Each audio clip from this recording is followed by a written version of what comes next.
ਸਤਿ ਸ਼੍ਰੀ ਅਕਾਲ ਸਾਰਿਆਂ ਨੂੰ। Happy new year to all the students. Electric English channel ਤੇ ਤੁਹਾਡਾ ਬਹੁਤ ਸਵਾਗਤ ਹੈ। ਸੋ ਸਟੂਡੈਂਟਸ, ਅੱਜ ਦੇ ਇਸ ਵੀਡੀਓ ਦੇ ਵਿੱਚ ਆਪਾਂ PPSC ਕੋਆਪਰੇਟਿਵ ਸੁਸਾਇਟੀਜ਼ ਇੰਸਪੈਕਟਰ ਦੀਆਂ ਜੋ ਵੈਕੈਂਸੀਜ਼ ਹੈ ਉਹਨਾਂ ਦੇ ਲਈ ਇੱਕ ਸਿਲੇਬਸ ਐਨਾਲਿਸਿਸ ਕਰਾਂਗੇ ਕਿ 2018 ਦੀ ਵੈਕੈਂਸੀਜ਼ ਦੇ ਵਿੱਚ ਤੇ ਹੁਣ ਦੀ ਵੈਕੈਂਸੀਜ਼ ਦੇ ਵਿੱਚ ਸਿਲੇਬਸ ਦਾ ਕੀ ਫਰਕ ਹੈ। ਸ਼ੁਰੂ ਕਰਦੇ ਹਾਂ। ਸੋ ਸਟੂਡੈਂਟਸ, ਤੁਹਾਡੇ ਸਾਹਮਣੇ ਸਕਰੀਨ ਤੇ ਜੋ ਸਿਲੇਬਸ ਤੁਸੀਂ ਦੇਖ ਪਾ ਰਹੇ ਹੋ ਇਹ ਆਪਣੇ ਕੋਲ 2018 ਦੀਆਂ ਕੋਆਪਰੇਟਿਵ ਸੁਸਾਇਟੀਜ਼ ਦਾ ਸਿਲੇਬਸ ਹੈ। ਸੋ ਆਪਾਂ ਮੇਜਰ ਚੇਂਜਸ ਦੇਖਦੇ ਹਾਂ। ਪਹਿਲਾਂ ਤਾਂ ਸਟੂਡੈਂਟਸ ਉਸ ਟਾਈਮ ਤੇ ਆਪਣੇ ਕੋਲ ਲੌਜੀਕਲ ਰੀਜ਼ਨਿੰਗ ਤੇ ਮੈਂਟਲ ਐਬਿਲਿਟੀ ਦੇ 100 ਕੁਐਸਚਨ ਸੀ, ਜਿਨ੍ਹਾਂ ਦੀ ਵੇਟੇਜ ਆਲਮੋਸਟ 200 ਮਾਰਕਸ ਦੀ ਸੀ, ਕਿਉਂਕਿ ਉਸ ਟਾਈਮ ਤੇ 2 ਨੰਬਰ ਦਾ ਇੱਕ ਕੁਐਸਚਨ ਸੀ। ਤੇ students general knowledge, current affairs ਤੇ ਹਿਸਟਰੀ, ਇਹਨਾਂ ਦੀ ਵੇਟੇਜ ਆਪਣੇ ਕੋਲ 70 ਕੁਐਸਚਨ ਸੀ, ਯਾਨੀ ਕਿ 140 ਮਾਰਕਸ। ਸੋ ਸਟੂਡੈਂਟਸ, ਯਾਨੀ ਕਿ ਉਸ ਟਾਈਮ ਤੇ ਲੌਜੀਕਲ ਰੀਜ਼ਨਿੰਗ ਤੇ ਮੈਂਟਲ ਐਬਿਲਿਟੀ ਵਾਲਾ ਸੈਕਸ਼ਨ ਇੱਕ ਬਹੁਤ ਹੀ ਵੱਡਾ ਰੋਲ ਪਲੇ ਕਰ ਰਿਹਾ ਸੀ ਤੁਹਾਡੀ ਸਿਲੈਕਸ਼ਨ ਦੇ ਵਿੱਚ। ਪਲੱਸ ਉਸ ਟਾਈਮ ਤੇ ਸਟੂਡੈਂਟਸ ਕੋਈ ਨੈਗੇਟਿਵ ਮਾਰਕਿੰਗ ਜਿਹੜੀ ਹੈ ਉਹ ਵੀ ਨਹੀਂ ਸੀ, ਦੇयर ਵਾਸ ਨੋ ਨੈਗੇਟਿਵ ਮਾਰਕਿੰਗ। ਸੋ ਇਹ ਵੀ ਇੱਕ ਬਹੁਤ ਵੱਡਾ ਪਲੱਸ ਪੁਆਇੰਟ ਸੀ ਉਸ ਸਾਲ ਪੇਪਰ ਦੇ ਵਿੱਚ।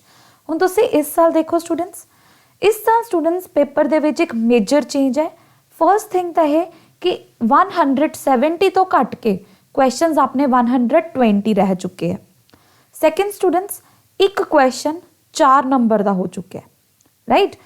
ਫਿਰ ਆਪਾਂ ਅਗਰ ਲੌਜੀਕਲ ਰੀਜ਼ਨਿੰਗ ਤੇ ਮੈਂਟਲ ਐਬਿਲਿਟੀ ਦੇ ਕੁਐਸਚਨਸ ਦੀ ਗੱਲ ਕਰੀਏ ਤਾਂ ਆਪਣੇ ਕੋਲ ਇਹ 100 ਤੋਂ ਘੱਟ ਕੇ ਸਿਰਫ ਅਤੇ ਸਿਰਫ 40 ਰਹਿ ਚੁੱਕੇ ਹਨ, ਜਿਨ੍ਹਾਂ ਦੇ ਮਾਰਕਿੰਗ ਓਬਵੀਅਸਲੀ 160 ਹੈ, ਪਰ ਕੁਐਸਚਨਸ ਆਪਣੇ ਕੋਲ 40 ਹੀ ਰਹਿ ਚੁੱਕੇ ਹਨ।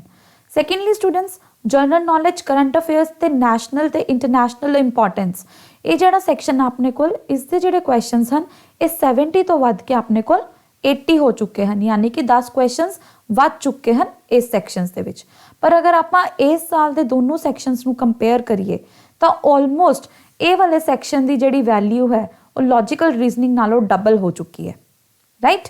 ਪਰ ਸਟੂਡੈਂਟਸ, ਸਿੰਸ ਕਿ ਤੁਹਾਨੂੰ ਸਭ ਨੂੰ ਪਤਾ ਹੈ ਕਿ ਲੌਜੀਕਲ ਰੀਜ਼ਨਿੰਗ ਤੇ ਮੈਂਟਲ ਐਬਿਲਿਟੀ ਵਾਲਾ ਸੈਕਸ਼ਨ ਸਕੋਰਿੰਗ ਹੁੰਦਾ ਹੈ, ਸੋ ਇਸ ਸੈਕਸ਼ਨ ਨੂੰ ਆਪਾਂ ਬਿਲਕੁਲ ਵੀ ਛੱਡ ਨਹੀਂ ਸਕਦੇ। ਇਸ ਤੇ ਆਪਾਂ ਨੂੰ ਬਹੁਤ ਜ਼ਿਆਦਾ ਫੋਕਸ ਕਰਨਾ ਪੈਣਾ ਹੈ, ਰਾਈਟ ਸਟੂਡੈਂਟਸ। ਹੁਣ ਅਗਰ ਸਟੂਡੈਂਟਸ ਆਪਾਂ ਇਸ ਸੈਕਸ਼ਨ ਦਾ ਸੈਕਸ਼ਨ 1 ਦਾ ਅਗਰ ਆਪਾਂ ਸਿਲੇਬਸ ਕੰਪੇਅਰ ਕਰੀਏ ਤਾਂ 2018 ਦਾ ਸਿਲੇਬਸ 2018 ਦੇ ਵਿੱਚ PPSC ਵੱਲੋਂ ਜਿਹੜਾ ਲੌਜੀਕਲ ਰੀਜ਼ਨਿੰਗ ਤੇ ਮੈਂਟਲ ਐਬਿਲਿਟੀ ਦੇ ਸੈਕਸ਼ਨ ਦਾ ਸਿਲੇਬਸ ਪ੍ਰਿਸਕ੍ਰਾਈਬ ਕੀਤਾ ਗਿਆ ਸੀ ਉਹ ਤੁਹਾਡੇ ਕੋਲ ਸਕਰੀਨ ਤੇ ਹੈ। ਆ ਸਾਰੇ ਟੌਪਿਕਸ ਜਿਹੜੇ ਹਨ which are a total of around 43 topics, ਇਹ ਟੌਪਿਕਸ ਜਿਹੜੇ ਹੈਗੇ ਆ ਇਹ ਮਿਲ ਕੇ ਉਹਨਾਂ 100 ਕੁਐਸਚਨਸ ਨੂੰ ਬਣਾਉਣ ਵਾਲੇ ਸੀਗੇ ਜਿਹੜੇ ਕਿ ਪੇਪਰ ਦੇ ਵਿੱਚ ਆਏ ਸੀ, ਰਾਈਟ ਸਟੂਡੈਂਟਸ। ਹੁਣ ਸਟੂਡੈਂਟਸ, ਅਗਰ ਤੁਸੀਂ ਇਹਨਾਂ ਟੌਪਿਕਸ ਨੂੰ ਧਿਆਨ ਨਾਲ ਓਬਜ਼ਰਵ ਕਰੋਗੇ ਤਾਂ ਇੱਥੇ ਆਪਾਂ ਨੂੰ ਦੋ ਗੱਲਾਂ ਦਿਖਦੀਆਂ ਕਿ ਲੌਜੀਕਲ ਡਿਡਕਸ਼ਨਸ ਹੈ, ਨਾਨ ਵਰਬਲ ਰੀਜ਼ਨਿੰਗ ਹੈ ਤੇ ਵਰਬਲ ਰੀਜ਼ਨਿੰਗ ਹੈ। ਸਟੂਡੈਂਟਸ, ਇੱਥੇ ਆਪਣੇ ਕੋਲ ਮੈਥ ਬਿਲਕੁਲ ਨਹੀਂ ਹੈਗਾ, ਡੇਟਾ ਨਾਲ ਰਿਲੇਟਡ ਆਪਣੇ ਕੋਲ ਇੱਥੇ ਕੁਝ ਵੀ ਨਹੀਂ ਹੈਗਾ, ਰਾਈਟ। ਇਹ ਸਾਰੇ ਦੇ ਸਾਰੇ ਟੌਪਿਕ ਸਟੂਡੈਂਟਸ ਆਪਣੇ ਕੋਲ ਰੀਜ਼ਨਿੰਗ ਦੇ ਟੌਪਿਕਸ ਹਨ, ਓਕੇ। ਅਗਰ ਆਪਾਂ ਇਸ ਸਾਲ ਦਾ ਸਟੂਡੈਂਟਸ ਸਿਲੇਬਸ ਓਬਜ਼ਰਵ ਕਰੀਏ ਤਾਂ ਜਨਰਲ ਨੌਲੇਜ ਤੇ ਕਰੰਟ ਅਫੇਅਰਸ ਦੇ ਸੈਕਸ਼ਨ ਦੇ ਵਿੱਚ ਸਟੂਡੈਂਟਸ ਆਪਣੇ ਕੋਲ ਕੋਈ ਜ਼ਿਆਦਾ ਮੇਜਰ ਚੇਂਜਸ ਨਹੀਂ ਹੈਗੇ। ਸਿਲੇਬਸ ਆਲਮੋਸਟ ਸੇਮ ਹੈ, economy, polity, environment, science, tech, history, right. But section B students ਜਿਹੜਾ ਹੈਗਾ this is a game changer. ਇਹ ਵਾਲਾ ਪਾਰਟ ਆਪਣੇ ਕੋਲ ਇੱਕ ਗੇਮ ਚੇਂਜਰ ਸੈਕਸ਼ਨ ਹੈ। ਉਸ ਦਾ ਰੀਜ਼ਨ ਹੈ ਸਟੂਡੈਂਟਸ ਕਿ ਲੌਜੀਕਲ ਰੀਜ਼ਨਿੰਗ, ਐਨਾਲਿਟੀਕਲ ਤੇ ਮੈਂਟਲ ਐਬਿਲਿਟੀ ਇਹ ਤਾਂ ਉਹੀ ਹੈ ਜਿਹੜੀ ਬੋਰਡ ਨੇ ਆਪਾਂ ਨੂੰ ਪਹਿਲਾਂ ਪ੍ਰਿਸਕ੍ਰਾਈਬ ਕੀਤੇ ਸੀ, ਆਹ ਵਾਲੇ 43 ਟੌਪਿਕਸ, ਰਾਈਟ। ਸੋ ਆਪਣੇ ਕੋਲ ਹੁਣ ਆਹ 43 ਟੌਪਿਕਸ ਦੇ ਲਈ ਇੱਕ ਅਲੱਗ ਸੈਕਸ਼ਨ ਬਣ ਚੁੱਕਿਆ। ਦੇਖੋ ਸਟੂਡੈਂਟਸ, ਕਿੱਥੇ ਤਾਂ 100 ਕੁਐਸਚਨ ਆਣੇ ਸਿਰਫ 43 ਟੌਪਿਕਸ ਚੋਂ, ਰਾਈਟ। ਕਿੱਥੇ ਸਟੂਡੈਂਟਸ 40 ਕੁਐਸਚਨ ਆਣੇ ਹੈ ਤੇ ਉਹ 40 ਕੁਐਸਚਨ ਵੀ ਇਹਨਾਂ 3 ਸੈਕਸ਼ਨਸ ਦੇ ਵਿੱਚ ਵੱਟ ਚੁੱਕੇ ਹੈ। ਸੋ ਇੱਥੇ ਆਪਣੀ ਮਿਹਨਤ ਜਿਹੜੀ ਹੈਗੀ ਆ ਉਹ ਡਬਲ ਹੋ ਚੁੱਕੀ ਹੈ ਪਹਿਲਾਂ ਨਾਲੋਂ। ਹੁਣ ਸਟੂਡੈਂਟਸ ਆਪਾਂ ਗੱਲ ਕਰਦੇ ਹਾਂ ਸੈਕਿੰਡ ਤੇ ਥਰਡ ਪਾਰਟ ਦੀ। ਸੋ ਸੈਕਿੰਡ ਪਾਰਟ ਸਟੂਡੈਂਟਸ ਆਪਣਾ ਮੋਸਟਲੀ ਡੀਲ ਕਰ ਰਿਹਾ ਕੁਆਂਟ ਦੇ ਨਾਲ, ਯਾਨੀ ਕਿ ਮੈਥਸ ਦੇ ਨਾਲ। Basic numerical skills, numbers, magnitudes, percentage, numerical relation appreciation। So students ये सारे अपने कोल मैथमेटिक्स यानी कि क्वांटिटेटिव एप्टीट्यूड दे ही अपने कोल टॉपिक्स हैं। थर्ड पार्ट देखो students, data analysis, graphic presentation, charts, tables, spreadsheets. So students ਇਹ ਟੌਪਿਕ ਬਿਲਕੁਲ ਹੀ ਨਿਊ ਟੌਪਿਕ ਹੈ ਪੀਪੀਐਸਸੀ ਦੇ ਪਰਸਪੈਕਟਿਵ ਤੋਂ। ਇਸ ਵਿੱਚੋਂ ਕੋਈ ਵੀ ਕੁਐਸਚਨ ਨਹੀਂ ਪੁੱਛਿਆ ਗਿਆ, ਪਰ ਇਹਨਾਂ ਟੌਪਿਕਸ ਦੇ ਵਿੱਚੋਂ ਸਟੂਡੈਂਟਸ ਅਗਰ ਕੁਐਸਚਨਸ ਪੁੱਛੇ ਗਏ ਹਨ ਤਾਂ ਉਹ ਕਦੋਂ ਪੁੱਛੇ ਗਏ ਹਨ? ਉਹ ਪੁੱਛੇ ਗਏ ਹਨ यूपीएससी ਪ੍ਰੀਲਿਮਸ।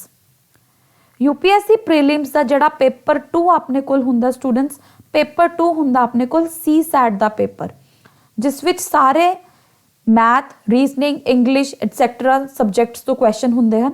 ਸੋ data analysis, graphic presentation, charts, table, spreadsheets, ਇਹ ਸਾਰਾ ਜਿਹੜਾ ਹੈਗਾ ਸਟੂਡੈਂਟਸ ਆਪਣੇ ਕੋਲ ਇਸ ਪੇਪਰ ਦੇ ਵਿੱਚ ਵੀ ਪੁੱਛਿਆ ਗਿਆ ਤੇ ਬਹੁਤ ਸਾਰੇ ਹੋਰ ਪੇਪਰਾਂ 'ਚ ਵੀ ਪੁੱਛਿਆ ਜਾਂਦਾ ਹੈ। ਬੈਂਕ ਦੇ ਪੇਪਰਸ ਹੋ ਗਏ, ਕਈ ਵਾਰੀ ਜਿਵੇਂ ਕੋਆਪਰੇਟਿਵ ਬੈਂਕ ਦਾ ਪੇਪਰ ਹੋਇਆ ਸੀ, ਉਸ ਦੇ ਵਿੱਚ ਵੀ ਇੱਕ ਛੋਟੀ ਜਿਹੀ DI ਦੇਖਣ ਨੂੰ ਮਿਲੀ ਸੀ, ਰਾਈਟ ਸਟੂਡੈਂਟਸ। ਐਕਸਾਈਜ਼ ਦੇ ਪੇਪਰ 'ਚ ਵੀ ਇੱਕ ਸ਼ਾਇਦ ਛੋਟੀ ਜਿਹੀ DI ਦੇਖਣ ਨੂੰ ਮਿਲੀ ਸੀ। ਸੋ ਸਟੂਡੈਂਟਸ ਡਾਟਾ ਇੰਟਰਪ੍ਰੀਟੇਸ਼ਨ ਤੇ ਡਾਟਾ ਐਨਾਲਿਸਿਸ ਵਿੱਚ ਹਲਕਾ ਬਹੁਤ ਫਰਕ ਹੁੰਦਾ ਹੈ। ਸੋ ਇਹ ਵਾਲੇ ਸੈਕਸ਼ਨਸ ਜਿਹੜੇ ਹਨ ਸਟੂਡੈਂਟਸ ਇੱਕ ਗੇਮ ਚੇਂਜਰ ਪਲੇ ਕਰਨਗੇ। ਸੋ ਅਗਰ ਆਪਾਂ ਇੱਕ ਹਲਕਾ ਜਿਹਾ ਡਿਸਟ੍ਰੀਬਿਊਸ਼ਨ ਕਰੀਏ ਮਾਰਕਸ ਦਾ, ਤਾਂ ਦੇਖੋ ਇੱਥੇ ਆਪਣੇ ਕੋਲ 40 ਕੁਐਸਚਨਸ ਬਣਦੇ ਆ, 40 ਕੁਐਸਚਨਸ ਬਣਦੇ ਆ ਜਿਨ੍ਹਾਂ ਦੀ ਵੇਟੇਜ 160 ਮਾਰਕਸ ਹੋਊਗੀ। ਤਾਂ ਸਟੂਡੈਂਟਸ ਅਗਰ ਪ੍ਰਿਡਿਕਸ਼ਨ ਲਗਾਈਏ ਤਾਂ ਇੱਥੇ 43 ਟੌਪਿਕਸ ਹੈ, ਆਪਾਂ ਐਕਸਪੈਕਟ ਕਰ ਸਕਦੇ ਹਾਂ 15 ਤੋਂ 20 ਕੁਐਸਚਨ ਇੱਥੋਂ ਆਣੇ। ਸਿਮਿਲਰਲੀ ਅਗਰ ਆਪਾਂ ਨਿਊਮੈਰੀਕਲ ਸਕਿੱਲਸ ਦੇਖੀਏ, 10 ਤੋਂ 15 ਕੁਐਸਚਨਸ ਆਪਾਂ ਇੱਥੋਂ ਐਕਸਪੈਕਟ ਕਰ ਸਕਦੇ ਹਾਂ, ਤੇ 10 ਤੋਂ 15 ਜਾਂ ਫਿਰ 15 ਤੋਂ 20 ਡਿਪੈਂਡਿੰਗ ਅਪਨ ਕਿ ਇੱਧਰੋਂ ਕਿੰਨੇ ਕੁਐਸਚਨਸ ਆ ਰਹੇ ਹਨ, ਆਪਾਂ ਇੱਥੋਂ ਕੁਐਸਚਨਸ ਐਕਸਪੈਕਟ ਕਰ ਸਕਦੇ ਹਨ।